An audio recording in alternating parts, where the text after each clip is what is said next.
Bizkaiko Foru Aldundiko bozeramailea Juan Maria Aburtok Gobernu Kontseiluan hartutako erabakien berri eman du prentsaurrean. Asteko Aburtok jakinarazi du Aldundiak Bizkaiko tuneletako segurtasun eta ustiapen jarraibide teknikoak eguneratu dituela, eta horrela metropoliaren hegoaldeko saihesbidea, AP8 autobideko abiadura muga 100 km/h igoko dela. Horrez gain, foru erakundeak 210.000 euroko finantzazioa emango dio Barrixe Bizkaiko berrikuntzaren behatokiari. Kultura sailak bestalde, 1,8 milioi euro erabiliko ditu Bizkaiko elkarte, enpresa eta bestelako erakundei babesa emateko, beren kultura jarduera gara dezaten. Hala, beren balio artistiko eta sormena dela medio, 2012an, kultura eskaintzari ekarpen garrantzitsua egingo dioten proiektuak diruz lagunduko dira.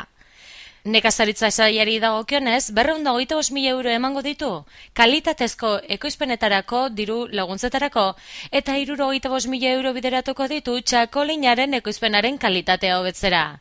Amaitzeko Aburtok esan du Aldundiak London School of Economics and Political Science zentroan ikasketak egiteko beken deialdi berri bat egin duela. Zuzkidure ekonomikoa 233.000 euro da.